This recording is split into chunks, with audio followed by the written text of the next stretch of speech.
Nfunirayo amagi abiri oba ejjirimu.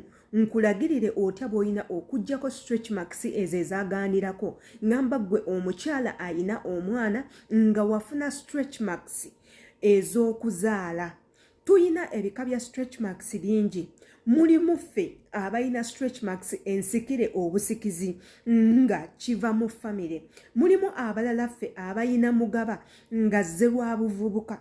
Mulimu abayina mugaba nga zze lwa bizigo ebyerusa. N'obiteeka ku mubiri ne bikusalaasala ne bikuleeta stretch marks. Mulimu stretch marks eziba zizze nga zo munnange za kuzaala buzaazi ze tugenda okuggyako. How to get rid of stubborn stretch marks. Jangu tuziggyeko nga tukozesa amagi.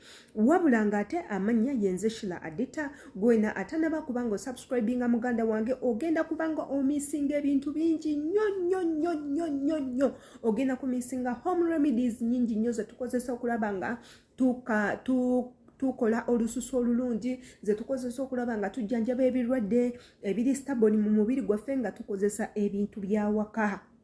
What you have to do, jangu otuchekingeko, ngo subscribinga, o likinge, o commentinge, tewerabira. Akade kano kabasumbuwa. Abasinga kumwe mu subscribing ate temukwata mukade. That means woba tokutte mukade videos izo nazo nezinakuyamba zitugenda oteka on tezigenda kukutuukako. That's the problem. Kyolina okukola subscribinga omale onyige ku kadde tekitwala budde kanyige kuwo tu bw'omala okukanyigako ebisigadde obireke bijja kubanga byekola automatically.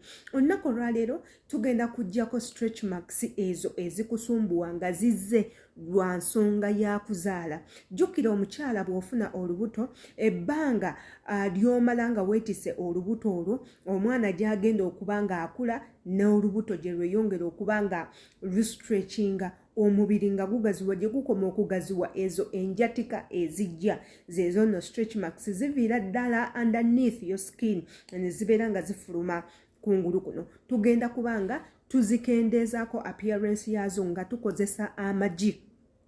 Amagi ganeeno malungi nnyo mu kukola olususu, amagi malungi nnyo mu kuggyako embalabe, amagi malungi nnyo mu kukola glass skin ng'ey'abakoreya. Kakati nno nga tetunaba kugenda ku kino kya video sooka obeere nga osubscribinga, olikinge, commentinge, tewerabira notification bell nange abeerayo baweereza amannya yenze Shila Adita. Gwe kyolina okukola nfunira ka bawel kamu akasowaaniko akalungi akatukula obulungi okwate eggi olikube. Twagala egg yolk. Twagala egg yolk. Kwata eggi olikube. Osobola okukozesa egg white oba egg yolk. Kyoyagala kyoba okozesa naye nze I prefer using egg white. Kwata eggi olikube okamulemu ekyo ekintu ekyeru kye twagala kyokka. Ekintu ekyo ekyeru bw'omala okikamulamu kikube kyentegeeza okuba kiki kikube paka we kireeta ekyovu. Then bw'omaliriza siiga ku lubuto lwo bulungi nnyo oluliko mugaba lusiige